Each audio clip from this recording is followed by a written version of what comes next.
Could this be the year you get your A1c down into the 5's? I think it could.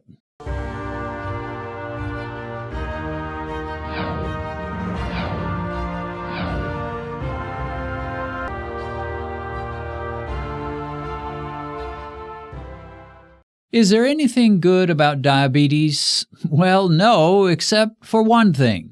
Your blood sugar levels and your A1c levels are not written in stone.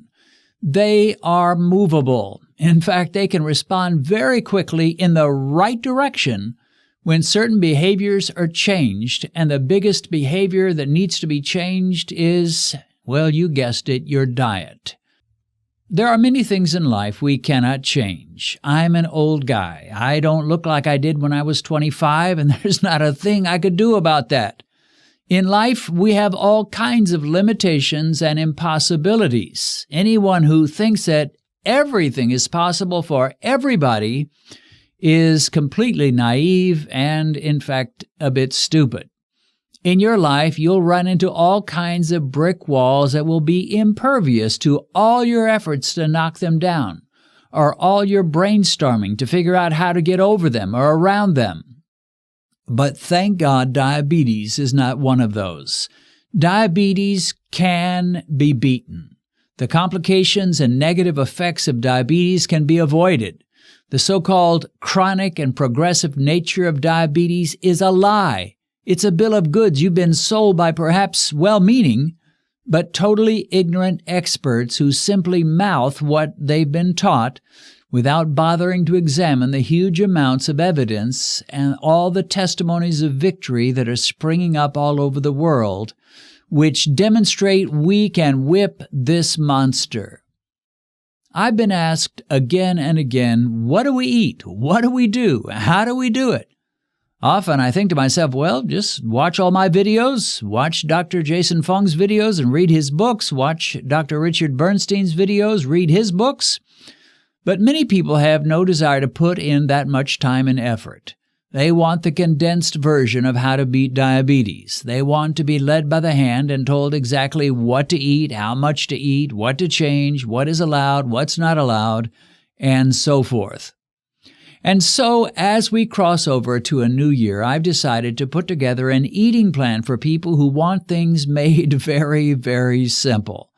I'm going to ask anyone who's at a loss where to start and has sky-high blood sugar levels or maybe medium-high levels to watch, listen, and maybe learn a few things.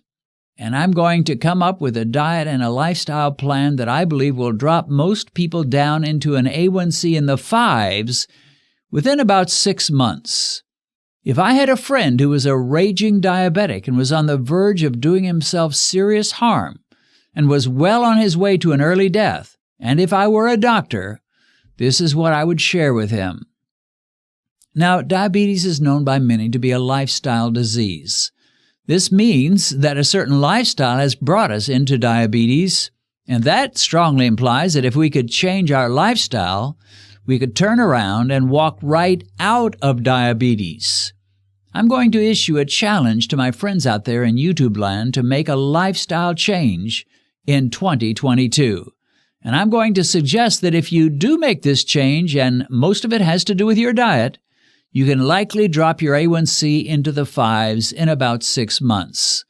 Thus, if you begin in late January or early February, I believe it's highly likely that by July 31st, 2022, you will have non-diabetic blood sugar levels.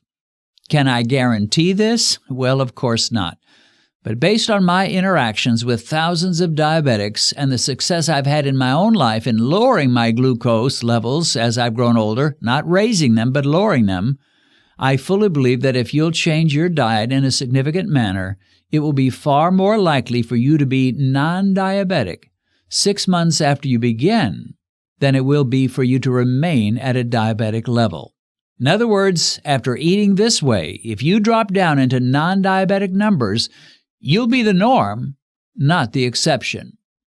I'm going to make available to you a sample diet that will include 1 month of meals that can make this happen. I won't do that today. On today's program, I'm simply going to share the basic fundamentals of how this diet and lifestyle change can work and a few rules that need to be followed. But I will be releasing that dietary guideline on one of these next Fridays. Now, the first point I want to make today is that if you're taking meds or insulin and you change from a standard high-carb diet to a low-carb diet, such as the one I'll make available to you, you need to be careful. It's not my job to tell you whether to keep taking your meds or not. You and your doctor will need to decide that. But if your body is used to ingesting 300 grams of carbs each day, and you suddenly drop it down to around 40 grams of carbs a day, those meds or that insulin will probably have to be adjusted. So talk to your doctor, test your glucose regularly, and work together with your doctor to make the adjustments you need to make. We don't want you falling down from a hypo and passing out. Second, to really drop your glucose levels below the diabetic range in 6 months and hopefully gain entrance into that 5's A1c club, you'll almost certainly have to employ time-restricted eating. I'm going to suggest that you give up breakfast except for a cup of bulletproof coffee or a cup of tea with heavy cream. Start your real eating at lunchtime around 12:30 or 1 p.m.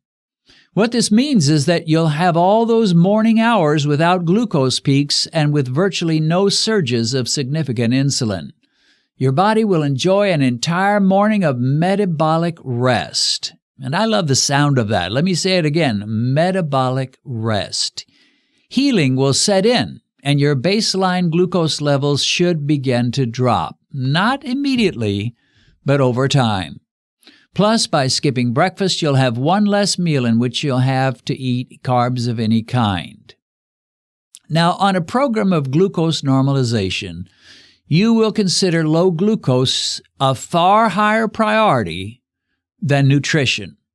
A lot of people are loath to give up fruit, for example, because fruits have so many wonderful vitamins. But all the vitamins in the world are not going to do you any good when your blood sugar is running in the 200s and 300s, and your A1c is 8, 10, 12, or higher. Your body can live without oranges and mangoes. Let me say that again. Your body can live without oranges and mangoes very easily, but it cannot live and stay healthy with sky-high blood sugar.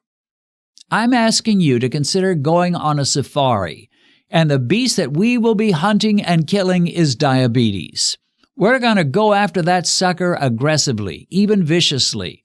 We're going to employ every weapon available to us that will lower glucose and reverse the diabetic numbers that have been creeping up in our bodies for many years. The good news is you can do it. You don't need any special talent or to be famous or rich or cool. You just need a little information and a little inspiration. And I'm going to try my best to give you some of both. Now, no cheating is allowed. I'm asking that for the next 6 months you avoid all those cheat meals and cheat days and cheat months and cheat holidays. Christmas is over, New Year's will be here tomorrow, and the next year, the new year is upon us, and it's time for a new you, a healthy you, a diabetes-free you. I would encourage you to get an A1c before you really embark on this journey and get your blood work done if possible.